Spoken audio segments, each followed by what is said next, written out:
Hi, everyone, and welcome to another episode of Summer School. Today, we're here with Ben Lau, who actually was a guest speaker in my coaching program. So, super fun. He spoke on all things kind of like myths around ad marketing. But today on the podcast, we're going to talk about building an associate team and what that looks like for him or maybe for you. And I'm just super excited because I'm newly introduced to Ben, but it's been a blast getting to know him these past couple of months. So, Ben, tell everyone a little bit about yourself, like how you started, what got you into this. I think your wife also did photography. You have a podcast as well. You have free coaching. Tell us all the things. Well, first off, Summer, thank you so much for inviting me on the podcast. Super, super duper amazing to meet you and everyone. So, as Summer said, I am a wedding photographer up here in northern New Jersey in New York City. And I work with my wife, and we've been working together for, I guess, the past 15 years or so. And Wow. together, we have three wedding photography brands. That's a lot, right? It sounds like a lot. But we'll get into that a little bit later, why we have three separate brands. But between these three brands, we shoot anywhere in the ballpark between 100 to 140 weddings a year. Wow. And um, so we do that. That's our primary bread and butter, right? And I'm also a sales and marketing coach. I've been teaching for about the last 4 years or so, 4 or 5 years. And like you said, I'm also a podcaster with my friends and my wife, and I also hosted uh, a conference, a Hmm. photography conference here in Jersey. First one was this year. The inaugural one was this year. So we had a lot Wow. of fun doing that stuff. So yeah, a lot of hands in a lot of different jars. It's a lot of work. I'm thinking about my one. Well, I guess there's two parts of the brand, shooting and then educating, but even that alone is crazy for Jake and I to juggle sometimes. So Hmm. I'm sure you have your handful and with three children. I mean, Two children, two children, crazy. Two. one dog, one Still dog. two. Oh. But they're older now, so they are a little less needy. I remember when they were much younger, they needed more stuff out of us. Right now, it's the key thing is just getting them to where they need to go. Like we're basically their Uber drivers. But yeah, they're a little bit more independent now. So we're grateful for being in this phase of our parenting journey. So true. Well, tell us a little bit about the three different companies, or brands per se. What is the difference in all three? Sure. Yeah, I get asked this all the time. So when we just started with one brand, which was my brand, Ben Lau Photography. And the thing was, when we started, we were starting a business around the same time we were trying to start a family. So this meant that my wife couldn't join me out there in the field doing weddings and stuff. I mean, she was working until she was about 8 months pregnant, and then she was like, the guests were giving me dirty looks. You're gonna make your wife work? She's 8 months pregnant, very visibly pregnant. So I had all these other folks help me out while she was out on maternity leave, and we have two kids. So she was out of work for about maybe 2 years or so. I mean, certainly going out into the field, she wasn't coming out into the field with me, right? She was busy being a mom, and but she was still helping me out with the back end of stuff, like with the editing stuff, with the contract, like all the other non-shooting tasks. So for about 2 years or so, I had all these folks kind of help me out. And when my wife finally came back to work, I had all this extra talent. A lot of folks had helped me out during this time. They had zero interest in running a business. These are just basically, for lack of a better way to put it, warm bodies with cameras. Because I was just starting out. I wasn't that amazing or anything like that. We just needed a warm body with a camera. And but the thing was, they had gotten to a point where they were no longer that. They were much better than that. And I told them, hey, listen, guys, you clearly enjoy this kind of work, right? And you enjoy the people that you're working with. I have extra work if you guys want it. You guys spend all this money on all this gear and developing your skills and stuff. I have extra work if you want it. If you want it, it's yours. I'll take care of the editing. I'll take care of the sales and marketing. I'll take care of all of it. You just have to go out and shoot it.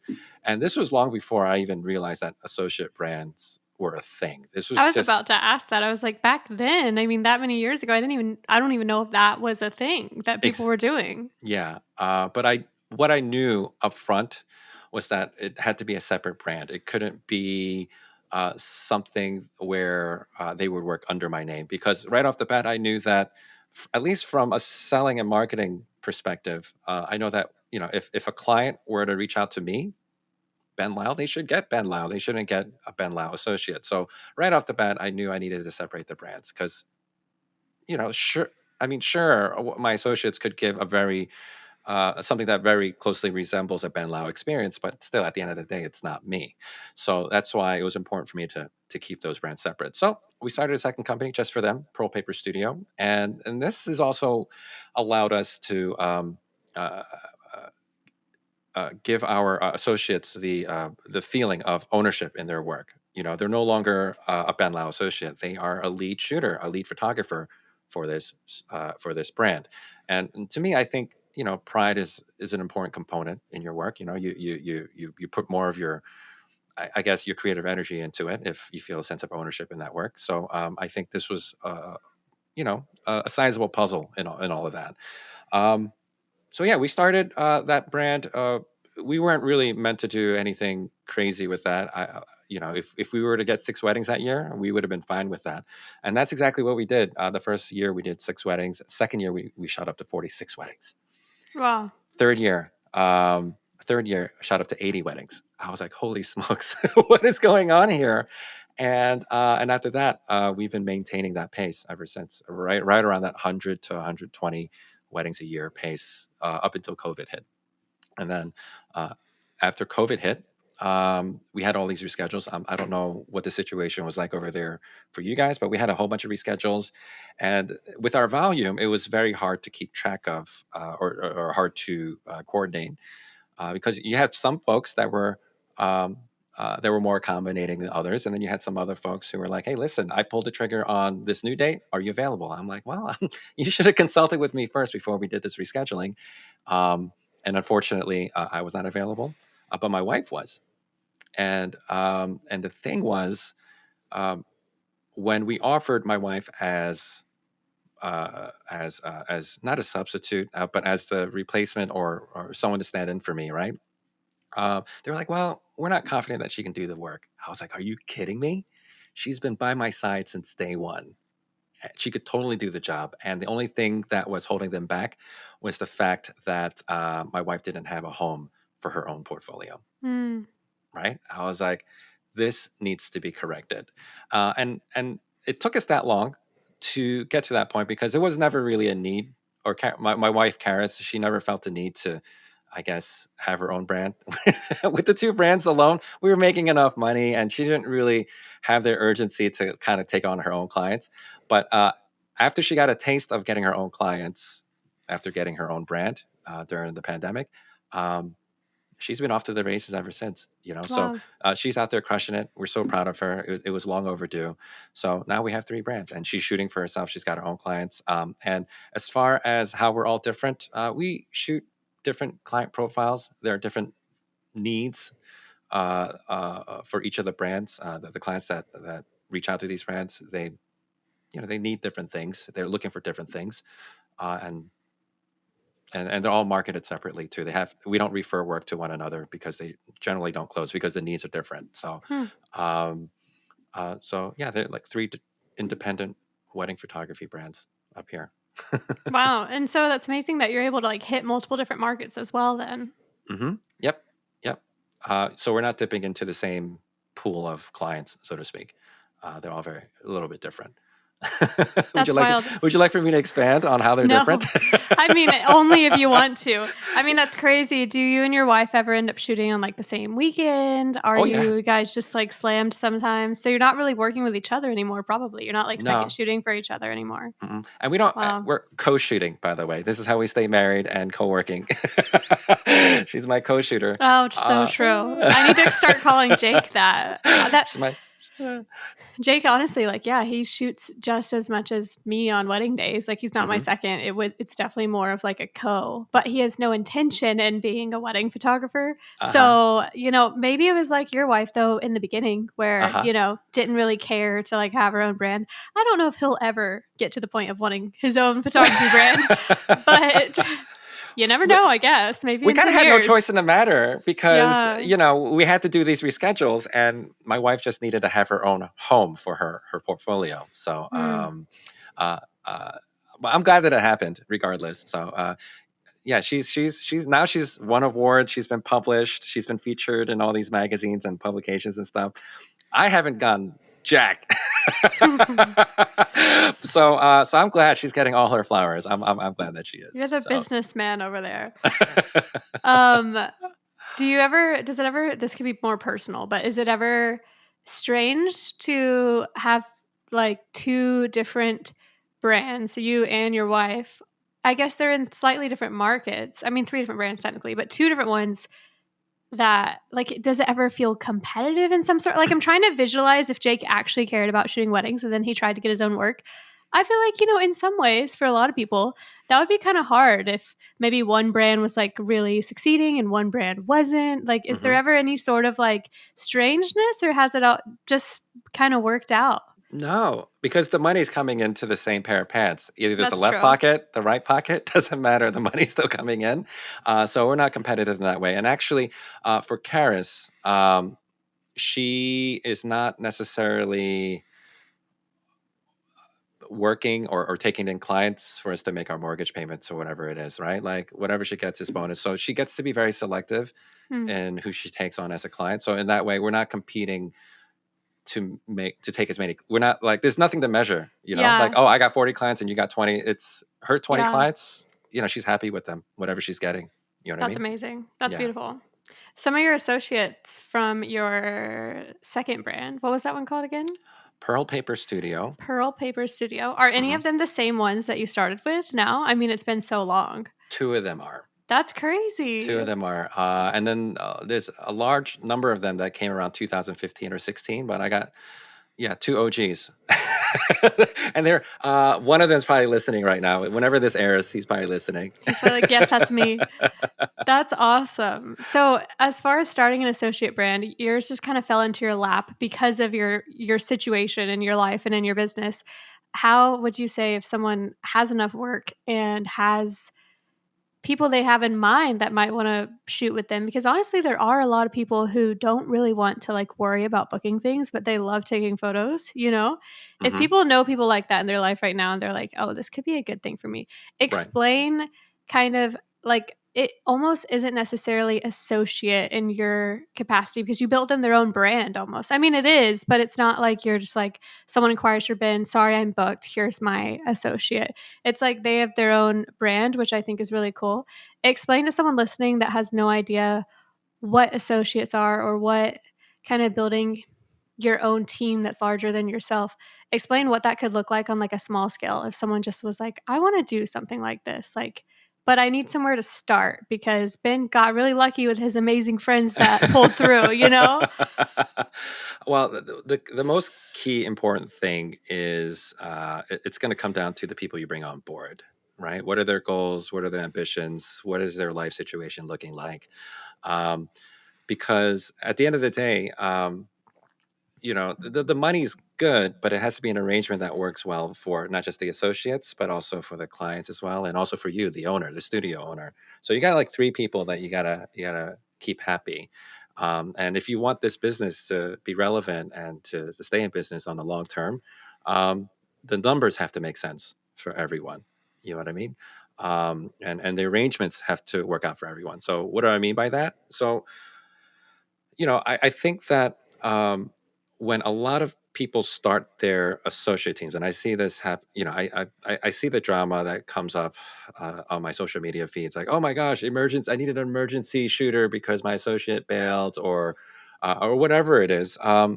These are kind of fires that studio owners aren't expecting to put out.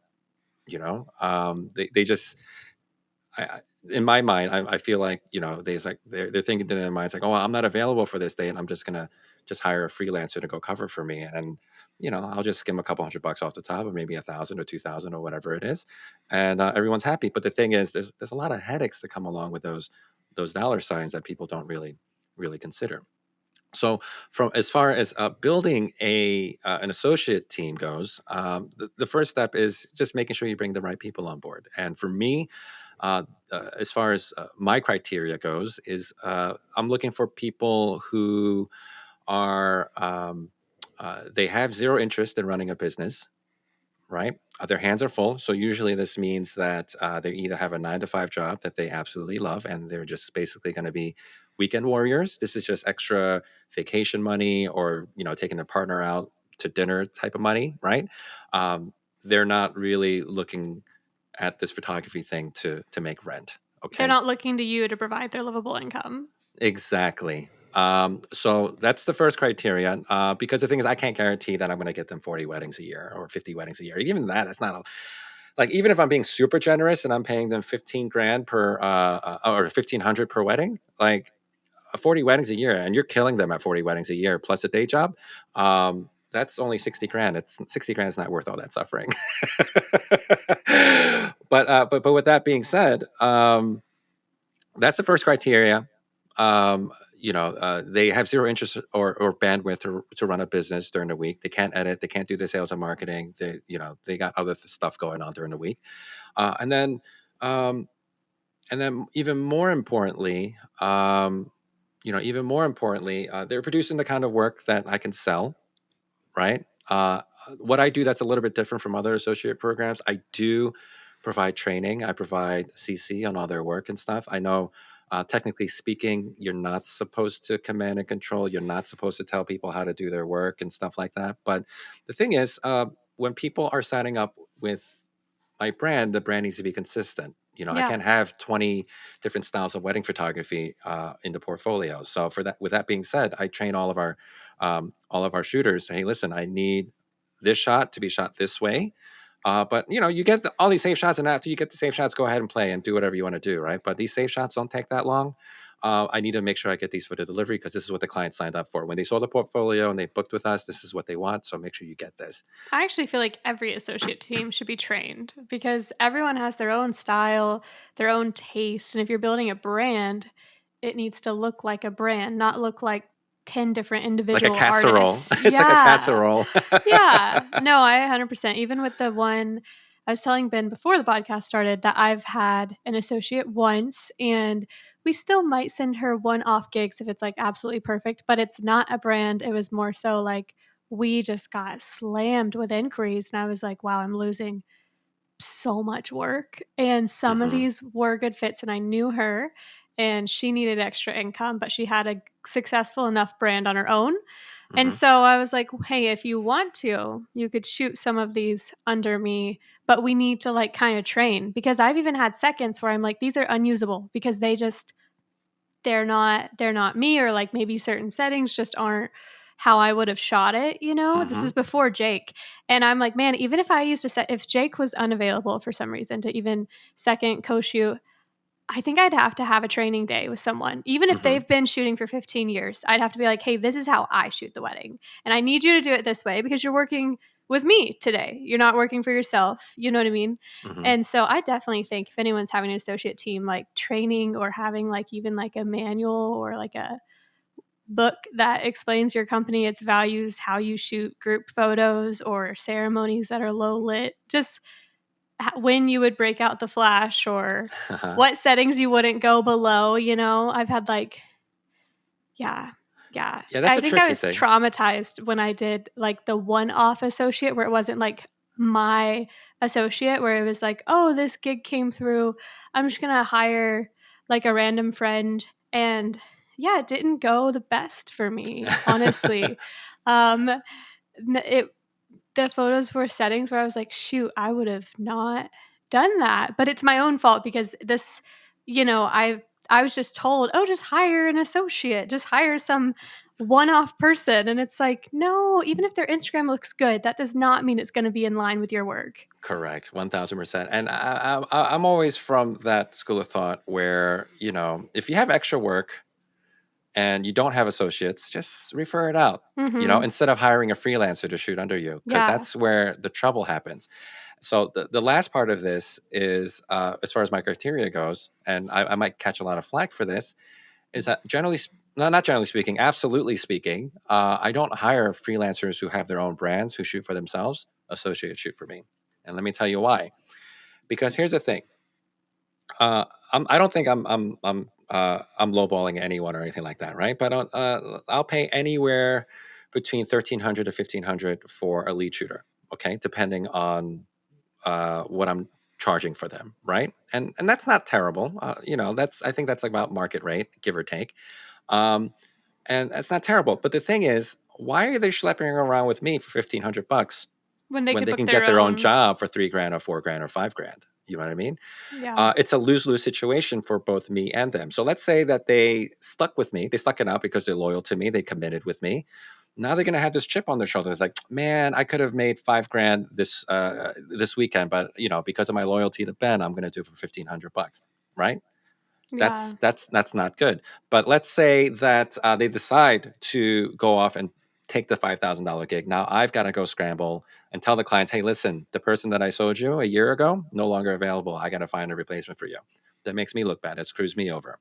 So for that reason, I don't generally hire uh, freelancers or people that have their own companies, own brands that are doing really well. I don't hire them to lead shoot for me. It's better Yeah. off that I just refer them the work, and hopefully that referral will come back to me. But if it doesn't, it doesn't. I'm helping somebody else. But I much rather have my own peace of mind knowing that once I have someone committed to a date, I don't have to scramble to find a replacement.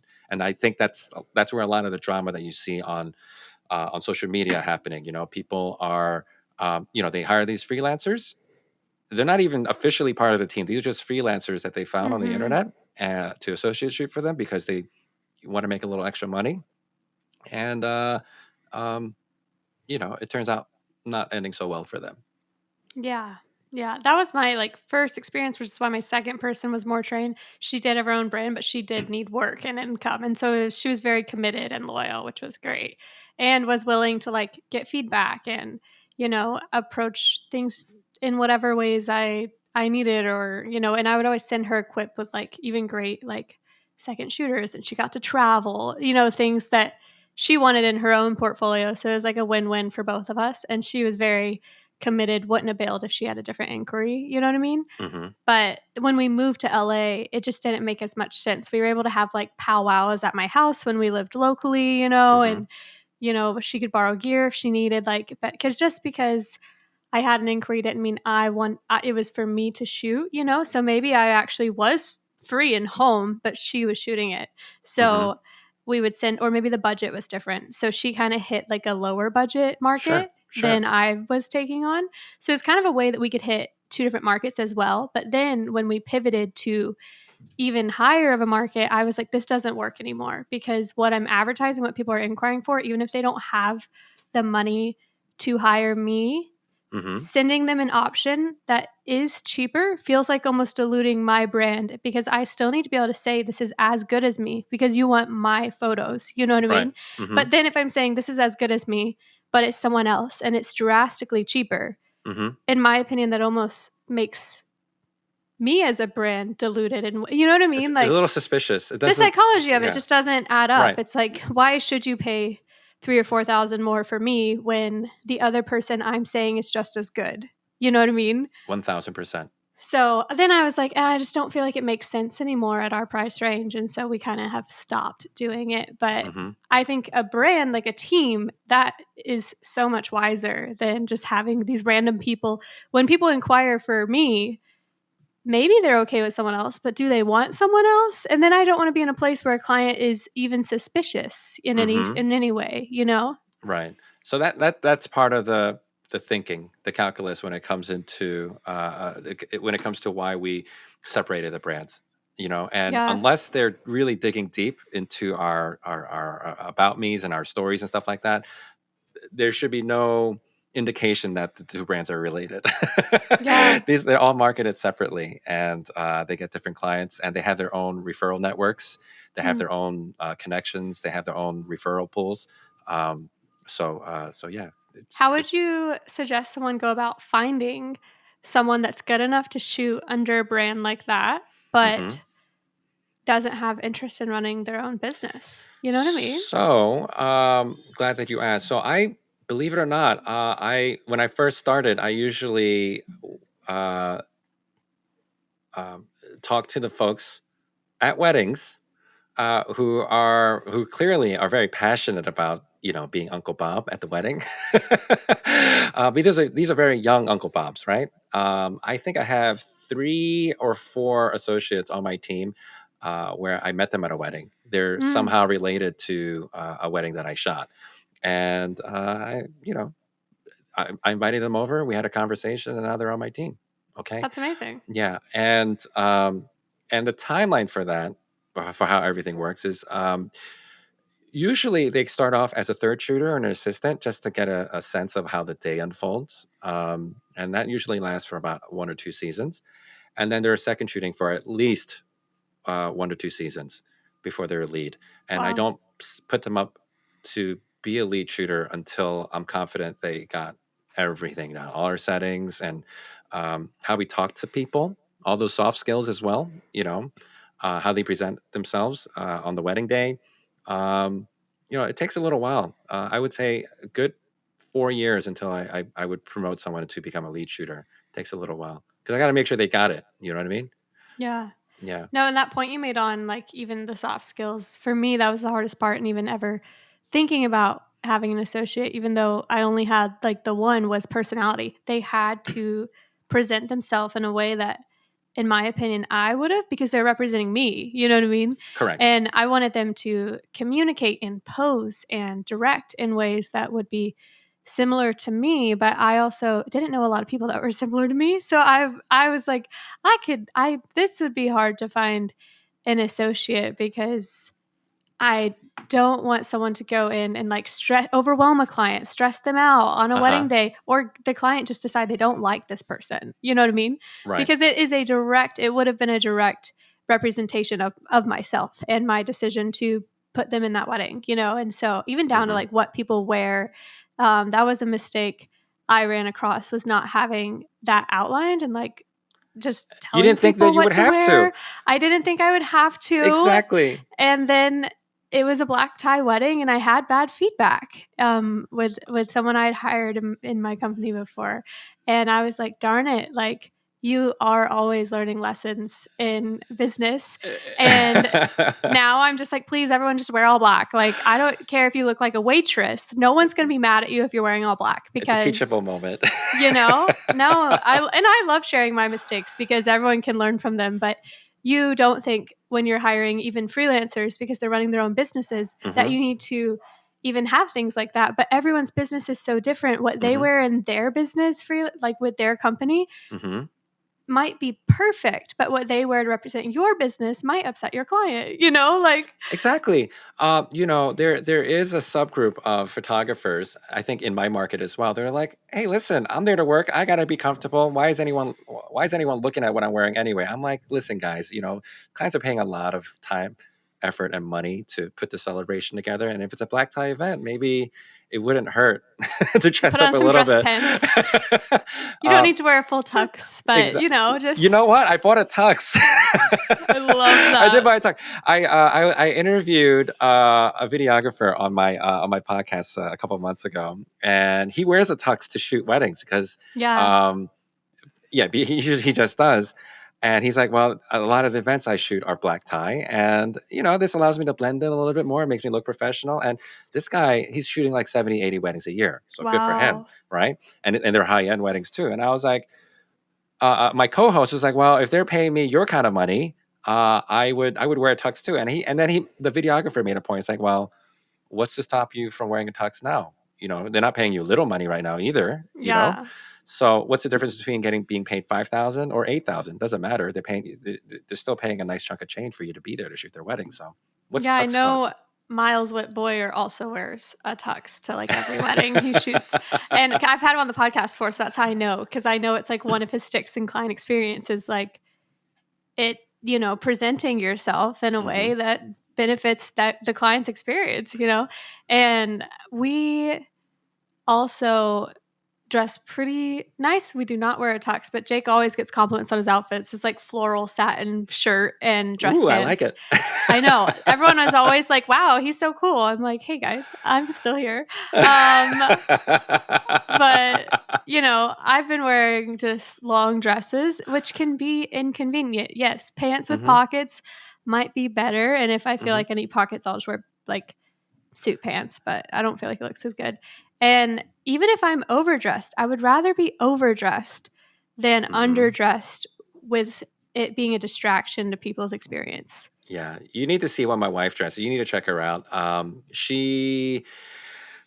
I don't know how she gets away with it, but she does. It's basically a fashion runway type of thing with her. She's got Mm. the shiniest disco ball shoes. And she goes out there, but people love it. But the Oh, thing is, yeah. her client profile is very different from mine, right? Mm. So my clientele, they tend to be a little bit more buttoned up, I guess, so to speak.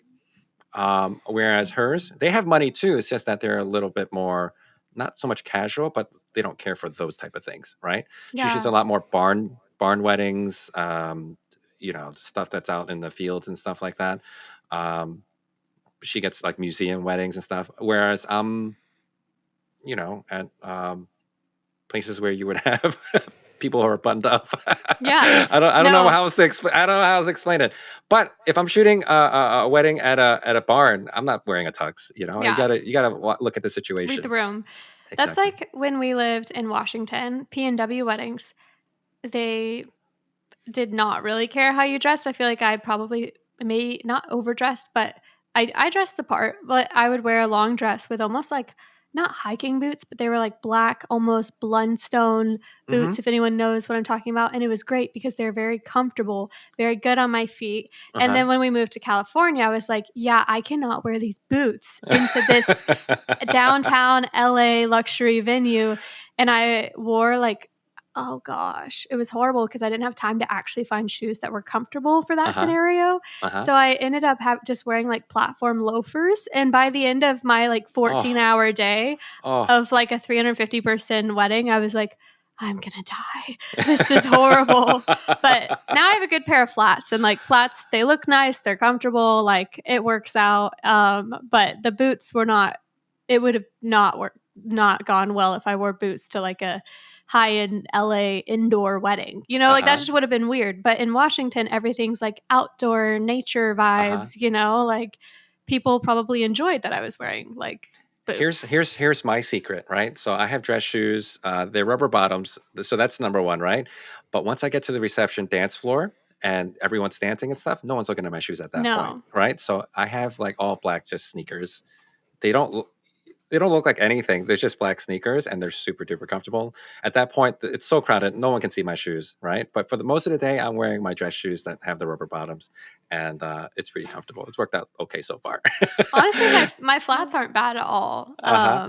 They're not bad. The loafers was a bad decision. That was a I don't know what I was thinking, but Yeah. yeah. I know a lot of Um, photographers these days, they even like wear color and like patterns and oh my gosh. it's like a thing on Instagram, especially with the gals, they're posting like colorful floral dresses and I'm If like, you, I mean, "No. listen, if that's part of your brand, go for it, right? But let No, me tell, literally." yeah, but let me tell you something. A couple years ago, we got into really big. It was a really big deal. I get a phone call from the lead. It's like, oh my god, there's drama between the second shooter and the mother of the bride. She won't let the second shooter in because you know because the second shooter's underdressed. I was like, what is the second shooter wearing? Well, she's wearing black pants and she's wearing a green polka dot top blouse, right? And her shoulders were showing, right? But this is a black tie event, so I was like, well, it's not the worst thing in the world, she's wearing black pants at least. But the bride wouldn't. I'm sorry, the mother of the bride would not let the second shooter in, Wow. and it's like, I'm not letting you into this thing. And I was out celebrating my kid's birthday, and I'm getting this phone call. I was like, oh my gosh, I gotta go handle this. I gotta go show up in person and talk to someone. Or And bring her a change of clothes. right, so I talked to the lead shooter. I was like, can you go to Target, get her a jacket or something? I don't know, like there's a Target down the street or something. And But you still have a lot of wedding that you still need to shoot, so you can't be running around going to Target to buy new clothes and stuff. So I got home, got dressed, got to the venue, and the mom's like, "I can't believe you guys call yourselves professional. How can you let her represent your company? I spent so much money on this wedding, and she's going to show up to on the dance floor with her polka dots and stuff." I didn't even know how to. I didn't even know how to put it. I didn't even know how to deal with it. I was like, "Listen, ma'am. You're just like, I'm sorry. For all intents and purposes, no one's looking at my photographer. They're all looking at your beautiful daughter in her dress and everything. So, and the thing is, if she leaves, we're going to be missing a lot of photos. Should I tell your daughter and your son-in-law that you're missing photos because you're sending my photographer home? You know what I mean? So Yeah. anyway, the photographer stayed. Long story short, the photographer stayed. I was like, listen, How just stay. uncomfortable for the photographer too, though. The photographer was in tears, and she was Yeah. inconsolable, and I was like, Uh, listen, don't listen to the mom, but moving forward, if you don't mind, just leave a jacket in the car just in case. You never know, especially for venues like this that are a little bougie, and this venue was bougie, right? So when you should expect that the clients are also going to be potentially bougie as well, so just leave a jacket in the car. My that wife always was leaves. Yeah. very similar to our scenario, but luckily none of it got back to me, and I don't think it got back to the main shooter either. Hmm. The guests complained to the second photographer about the associate, and it was because it was a black tie event, and she had a denim jacket. Um, It's and a little I'm like, casual. yeah, It's a little denim casual. can Yeah. be casual, but I also think maybe if someone had just told her, maybe she would have just taken the jacket off. If it was the jacket, like, Right. if the jacket was and so when it got back to me, I was like, oh darn it, I need to put in in my contract, just Well, like, yeah. you know, I don't know if you can contractually, what do you call it, compel someone to you could have wear, like a dress but even code, yeah. So I do little make a dress code. commentary. I do make a little commentary. Hey guys, just put a little more effort into your clothes. No bright colors. You can wear whatever you Yeah, want, but no bright colors. Make sure you're no comfortable, look denim, presentable. no more denim. And I also tell them, hey, listen, look at the venue, okay, guys, look at the venue. Yeah. If it's a country club, fine, your black polo is going to be fine, all right. But if we're going to these upscale luxury types of penthouse type of weddings and stuff, just at least put on a tie, and we should be good. Yeah, Yeah, but these man. are the soft skills that I'm talking about, right? So it's not so much about pricing and the portfolio that gets you the booking, whether it's for my associate team or for myself, even, just being presentable on Hmm. a wedding day and how you're working with people. I Um, hate to say it, but I haven't. I have not referred certain people I've met that I love their work because of how they presented themselves at weddings that we've worked with together. Because I know it wouldn't align with my clientele. You know what I mean? exactly. Hmm. And I'm like, man, if you would just work on this a little bit, then I would love to refer you because I like your work. You know what I mean? And you don't want to be that person telling, "Hey, miss, listen, maybe you Hey, should put a little more effort into what you look like before you get out of the house." not for me, not for me to say. It is not for me to say. All But right. Yeah. man, so what are some other mistakes you feel like people might make when building an associate brand that aren't, clothing? Clothing Um, related, right? yeah. Well, from a hiring perspective, just make sure that you're hiring the right people. You're bringing the right people on board who want to be your associate, and they're there for you and your Mhm. clients. Um, because the worst thing that you want is to bring someone on board. Excuse me. The worst thing that can happen is that you bring someone on board and they're really just out to look for themselves and their own pockets and things like that. And you're not, you won't necessarily be a priority, because if there's another booking that shows up and it falls on their lap, and they bounce, then you're kind of scrambling last minute to fix that situation. You're just firefighting. But another mistake that a lot of people make when they are building their associate team is that um, they offer their associate brand as a cheaper option for themselves. Yeah. Like I said, I was like, it doesn't work. We're Because just learning from all my mistakes. let me tell you something. The best analogy that I can make is this, right? So, Banana Republic and Old Navy. Did you know that they're the same company? I actually don't think I knew that. Yeah, I used to work at Banana Republic. That's the only reason why I know this, right? So the thing is, when you walk into a Banana Republic, there is a certain experience that you get. The sales associates are trained a certain way. When you walk into one, you know that you're in one. It smells a certain way. The display looks a certain way. The lighting is a certain way. The music that they're playing, it's a certain type of experience. Okay. And when you go to an Old Navy, it's completely different. All right. They have drawings on the ground.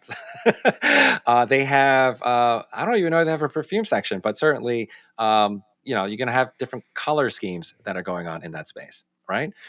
Is it appropriate to say that Banana Republic is better than Old Navy? No, they serve different markets. They're both part of the same company, but they serve different markets. Right? So, for instance, let's say that you are looking for some clothes for your kid to go to the beach, right? Maybe I don't know, some swim trunks or something like that, right? To go to the beach. Banana Republic, I'm sure they sell that stuff, but chances are I'm probably going to Old Navy for that. Actually, more than likely, I'm probably going to Old Navy. I'm sorry, more than likely, I'm probably going to Target for that. But I'm not going to go to Banana Republic and spend double, triple for something that my kids are going to wear once or Mm-hmm. twice, right? But on the flip side of that, let's say I'm going to a job interview or I'm going on a first date or something like that. And I want to, and this is no shade to anyone who shops at Old Navy to buy clothes for these purposes, right? But like, I want to look a certain way. I want to feel a certain way. I'm going to spend a little extra money for the nice button down shirt and the nice wool slacks and stuff. They might have it. I don't think they have that stuff at Old Navy, right? But it's going to be a different quality for sure. It's going to look a different way, right?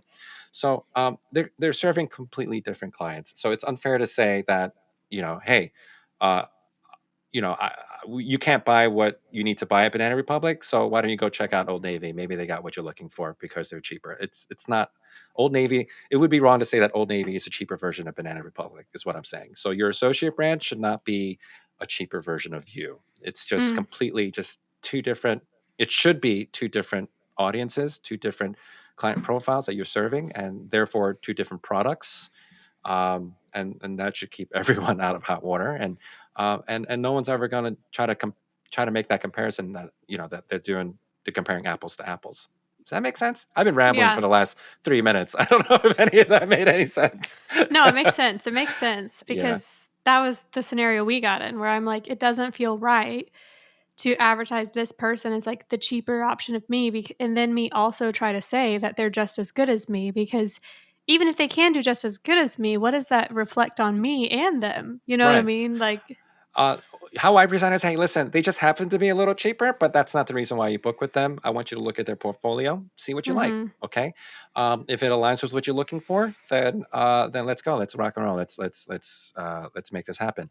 But I don't think I got into what makes Pearl Paper Studio different from me and my wife's brands. So Yeah. my wife, her clients, they're a little bit more wackier and weirder. They color outside the lines. They they're very unconventional. All right. Mine are a little bit more traditional. They're a little bit more buttoned up, but they are comfortable coloring outside the lines. If you look at my portfolio, it's very composition forward, less posy, less about the details, right? Whereas Pearl Paper Studio is more of traditional wedding photography in a more traditional sense. You know, you got your dress shot, your flat lays, your traditional looking at each other, like they're hugging pose, they're looking at each other, sunset behind them, or whatever it is, right? It's a little bit more traditional, and that's what we show, and that's what they get, right? Everyone's happy. It just so happens that Pro Paper Studio is a little bit more, I guess, more budget friendly, if you want to put it that way. But they're serving a different market. That's the primary thing. It's a Yeah. different product. It's a different Yeah, product. for sure. What do you feel like are some things people aren't going to consider when they're trying to start their associate company that you wish you had when you started yours? What was the question? Well, maybe you don't have any regrets or wishes, but is there anything you think that people should consider when they start their associate brand that maybe you didn't consider when you started yours? Or maybe um, yours just really worked out in your favor? I got really lucky, I to be know, you honest. really I did. got really lucky. I got a good crew, Yeah, it's and true. what I wish I had done more. Um, what would I have wished I had He's done like, it more? all went perfectly, Summer. Uh, I mean, we had some hiccups. Um, Having contingency plans in place, for everything, that was certainly a big plus for us. But as far as like where we did made some missteps, um, I can tell you there was a period in our career of building this brand where I was more concerned with filling the associate's calendar than I was with ensuring that the clients were a good fit for Hmm. the brand or for our company. Because like me coming from a service industry, we're all, I mean, you're also in the service industry. You just want to see people happy, right? They Yeah. they love what they got, right? So uh, we took on these clients, and we're like, yeah, we can do that for you. Whatever you want, we'll get it for you. We'll get it done for you. But the thing is, it was not aligned. Um, it was not aligned. Um, I think there was one or two instances where I did refer my clients over to them, and it wasn't so much that our associates fell short of expectations, but there was a misalignment there. Yeah. They wanted a Ben Lau experience, and they didn't receive a Ben Lau experience, and there was some challenges, some headaches that we had to deal with Yeah. because of that. So I guess in hindsight, and this is why I preach this to folks who are thinking about starting an associate brand. You need to separate those brands, because the Hmm. thing is, when people are hiring summer, they should get summer. If they're hiring a Ben Lau, they should get Ben Lau. You can train them all you want to get that experience, to get that summer experience, to get that Ben Lau experience. But at the end of the day, they're still going to be different photographers, just like fingerprints and DNA. No two photographers are alike. They can Hmm. get to even 99% of what you can do, but they're still not going to beat you. Yeah. And clients are savvy enough, I think, to kind of figure that out eventually. That this Hmm. this is not what I signed up for. Um, because maybe you worked with their friends, a whole circle of friends, right? And they got this experience, and now they work with your associate, and it's not that experience. It's just potential headaches for you down the road. Yeah. It doesn't mean one was wrong. They're just different experiences. Correct. Yeah. Yes. Yeah. So that would be one thing. Yeah. That I was commingling the markets. I was commingling the marketplaces because I had dollar signs in my eyes, and Hmm. and I was just really and really I was trying to take care of my associates too. I wanted to fill their calendars. I was like, yeah, sure. My associates can do it, but you have to acknowledge, you have to appreciate that your associates are not you. And I They think could, we all go yeah. through phases, even without associate teams, of taking too much work, and Or then kind of learning from that. yeah, or clients that are a We bad took fit. on, yeah, Exactly. no, well, and I think most people that take on too much work most likely are taking some bad fits because they're just like, I can do it. I'm available. Yeah, sure. They're not thinking about if it's actually a good thing. I mean, I'm saying this out of personal experience. I don't think we actually took too many that were bad fits necessarily, but the one year that we did have our associate, I think she did maybe 5 and we did at least 35. And for me, that's way too many. I know you said that y'all are like doing 100 plus or who knows how I have many a you're team, doing so it's different. I have a personally. huge team, so Um, but for me, we were also flying for almost all of them. So what it looked like was we were on a I didn't even have community in the city I lived in because I was on a plane or I was like uh-huh. sick because my Oh immune gosh. system was tanked because I wasn't able to rest enough. Oh, And yeah, I think it was just, yeah, dollar signs. Like, I just want to say yes to everything. I want to uh-huh. travel and shoot. And oh my gosh, I learned from those mistakes. I think the next year we almost did only half. Like, I was like, Uh-huh. this has to change. Uh-huh. The big chaotic brand is not me. I'd rather niche down and just charge more. Mm-hmm. But it was crazy. And I think a lot of photographers listening probably have learned from some similar mistakes. And maybe an associate team is a way to cure some of that because you're able to still make income without being the person shooting the weddings. I think, especially now that I'm becoming a mom, I'm like, this would be a great thing for parents because they could still have a team that's at least bringing them some income without them having to leave every single weekend to make the income themselves. Mm-hmm. Expanding. I think doing everything on your own is not the best idea, but it just depends how you want to expand. Do you want to launch digital products? Do you want to coach? Do you want to have an associate team? How can you build your business larger than just you and your camera? Mm-hmm. Yeah. So, Yeah, it's definitely scalable. I would be lying if I said that it wasn't profitable. It is profitable. We've been doing this for a long time now. So, like, everyone's happy. But the thing that people need to really understand is that there are a lot of headaches that come along with those dollar signs. You have to be mentally prepared for it. Yeah, I think just there's a preoccupation with the dollar sign And you have to sometimes. be a good you have to be a good leader too. I mean, you're handling multiple people, and you're technically the head of lots And of different lot of weddings. different personalities, and as I know, we're all artists. We're very sensitive about our work, Mhm. so you have to be very careful in how you talk about people and their babies. Mhm. Their photography, their portfolio being their baby. So Yeah. yeah, you can't be like, oh, your baby's ugly. No, literally.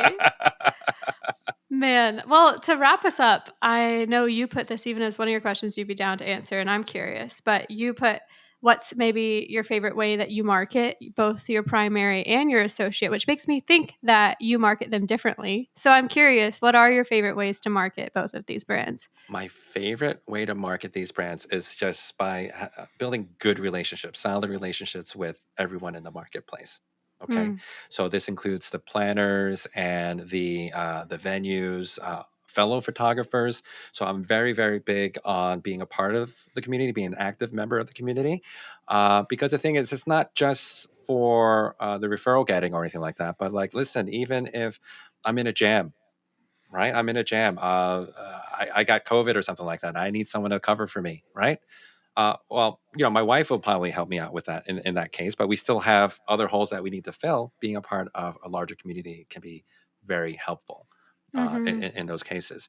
So, my favorite way to market is by referral network marketing, just having good relationships with everyone. So I tell my associates, hey, listen, make friends when you go out to work. Don't just focus on serving the bride. Yes, you should be serving the bride and the groom and the people who are getting married and the families who are there, but serve everyone in the room. Um, I know I get a lot of pushback when I tell my students to do this. Like, the pushback that I'm getting is like, well, I'm there to work. I'm there to produce beautiful images.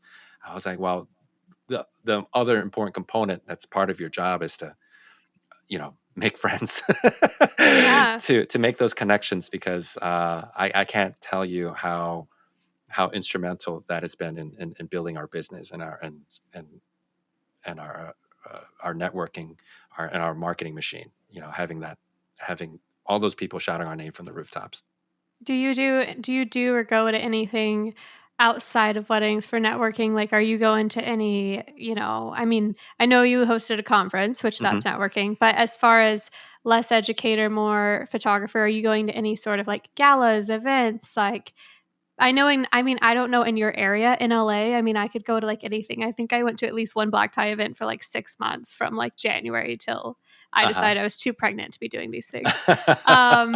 But it was great because that was the one thing my biggest regret in business was not like really actually focusing on in-person networking and building like real relationships because I had so many inquiries coming from social media and Instagram, but in a way that wasn't the most sustainable business for me because I decided I didn't want to travel quite as much. I didn't really have a local market because I didn't know my local market. You know what I mean? Hmm.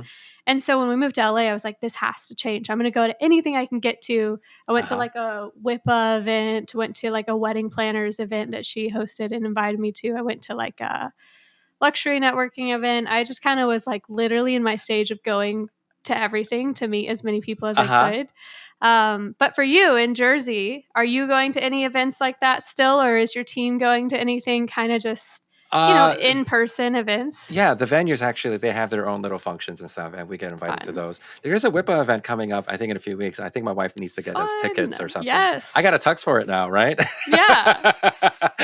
But yeah, I got to talk to my wife about this. We have several of these types of events coming up on our calendar. But yeah, anything that I'll get invited to, I'll show up. Yeah. I think the other biggest regret that I had, with my business, just in business in general, not with the associate brand, but just in general, I wish that I had come out to be a part of the community earlier, because I Same. didn't start hanging out with my peers or meeting a lot of the friends that I have now until I think my 6th or 7th year in business. Because for the first couple of years, I was starting a family. I was just running ragged. Mhm. Me and my wife, we were just running ragged, just putting our heads down, just working, working, working, working. And then all of a sudden, 6, 7 years goes by, and it's just the two of us and our little ragtag crew of misfits, right? But that was it. We didn't have any connections, nothing. And it wasn't until we started meeting others that our business really, really took off. So, Mhm. but I mean, do it not just because of the money or the prospects of growing your network. I mean, that's important too, but just do it. It's for your own mental It's health. It's also good. fun. Yeah, Yeah, it's it's fun. It's good for good. your mental health. It's good to meet others who share similar struggles as you do. And yeah, some of my best friends are in the community and stuff. So, yeah, it's good for your mental health. Yeah. And real in-person relationships like that, as far as the like not power it'll bring to your business, but just like longevity, like, as far as marketing avenues go, Instagram could go away, or at least for a specific person, maybe theirs won't be performing as well. Your SEO might, who knows, someone might rank you out of that. But like real connections with real people who really actually like you and want to support you and your family and your business, like Hmm. that could last as long as you want to be doing this career. Like it will, It's unless you turn timeless. into a bad person, like Yep. you're good, Or until they change the sales team, which has happened to us with 2 venues. Oh gosh. We were getting so much work from these 2 venues, and then they changed the sales team, and then we don't work there as much. But the Mm. thing is, it's all about me expanding your network and just talking to as many people as possible, just serving others. So it's And it's okay. fun. It's Yeah. fun to get dressed up and go to a little like gala. Yeah, I got my tux, I got my watches, I got my Yeah. shiny shoes and stuff. Yeah, it's a lot of Pro fun. tip for the gals listening, I did Rent the Runway, and then there's also Newly. So if you're like, I don't want, goodness, this is like such a random small tip, but if you decide to start in person networking, there's no reason to buy like black tie dresses. So Uh-huh. rent them, and you can rent it for so much cheaper than buying, and you're never going to wear a black tie dress twice. So Uh-huh. why Why not? bother? Exactly, right? Yeah, Well, I don't know. That's not my I department. know. But just for the gals listening. I'm sure you can rent men's clothes too somewhere, but might not be as A black necessary. tux is timeless. No one cares what if you're going to wear a black tux twice. I'm gonna be buried in this thing. Okay, so Yes. He's ready. Oh man. Well, Ben, it has been so much fun having you on. Do you have any like final tips that you would want to share with everyone that maybe we haven't discussed? um, I don't know. If there's let me see here. Hopefully, Jake can edit this out, right? All my hemming and humming. I don't. No, we're leaving it in. We're leaving in this part Yeah, you're too. leaving this part in. If there's anything that I think has been instrumental to the success, if you want to call it that, of our businesses, it's really just coming down to doing the right thing for yourself and your business and your clients, and just doing the right thing. The money will come later, but if you're being honest with yourself and the product that you're producing, you're not consciously overcharging for what is a substandard product or whatever, or a product that needs more work. That's what I'm talking about, like doing the right thing, right? You're being fair, you're being reasonable, because the thing is, no one's ever going to say bad things about you if you're being reasonable, if you're being Yeah. fair. No one's ever going to say, oh my god, Ben, you're so fair, you're so reasonable, right? If you're doing all the right things, you're being fair, you're being reasonable with everything that you're offering. I think good things will happen. You do the work, you're putting out a good product, you're being fair and reasonable about your offerings. Yeah, just do the work, you'll be fine. Don't screw people over. Right. and Be a and good person. exactly, be Oh kind, be man. kind. Well, to actually wrap us up, why don't you tell everyone where they can find all of the brands. And then also you do like coaching / I think it's free. Tell us about some of that so that if people want to connect with you after this, they can Sure. actually find you and connect All right. further. So you can find our photography brands here. These are all on Instagram. So on Instagram, it's Ben Lau Photo. For our associate brand, it's Pearl Paper Studio. By the way, Pearl Paper was the stationery that we had for our own wedding invitations. That's Hmm. where we got the name from. Fun fact, right? So that's Pearl Paper Studio. And then my wife's brand name is Hey Karis, HeyKaris. You can find all Cute. of us on Instagram. And then I do coaching every Monday night at 7 o'clock. I have a free Facebook group. I know I'm like part of the old guard who's still on Facebook, but this is still the best platform where I can do that sort Yeah, of where thing. else would a coaching group go, honestly? But instead of me giving you a long link, but you can find that on benlau.com/FB group. So And I will be linking all of this in the show notes and description, yeah. all the links he just said. But in case you're listening and you don't want to click into things, you can just hear him say all of this. And I also have the podcast as well as the summit. They're both named the same: the Focused AF Summit and the Focused AF Podcast. Yeah, you just Google that. You just search it. You can find it. We're on Spotify, Apple, everywhere, wherever you download your podcasts. Yeah, we're wrapping up our second season now, so Fun. super duper excited. It's a lot of fun. We have a lot of we make. I'm the bartender for this thing, so we drink and we spill tea about the industry. We just talk a lot of stuff, but we're not super controversial or anything like that. It's just four friends hanging out, talking That'd shop. be fun. Who's it with? Would anyone know like the other Yeah, co-hosts so and it's me, stuff? my wife, and our co-host JR Photo NY. It's Jen and Ro. Cool. Yeah, don't let that throw anyone off. They're actually in New Jersey. They're 30 minutes from our house. But yeah, they're good friends of ours. And actually, I met them at a networking event too. So There you go. yeah, the power You of never know networking. what'll happen. The power of Yeah, networking. very good friends of ours. So yeah, Oh man, so fun. Well, it's been such a blast having you on. For anyone listening, if you enjoyed this interview and episode, or maybe you're watching on YouTube, if you're on YouTube, go ahead and hit subscribe or drop a comment or like. But if you are anywhere else, I would love if you left a rating review because it helps me get more amazing people like Ben on the podcast. So I can't wait to talk to you all next week. But for now, this is goodbye. Thank you, Ben, so much. It was such a blast having you on. thank you.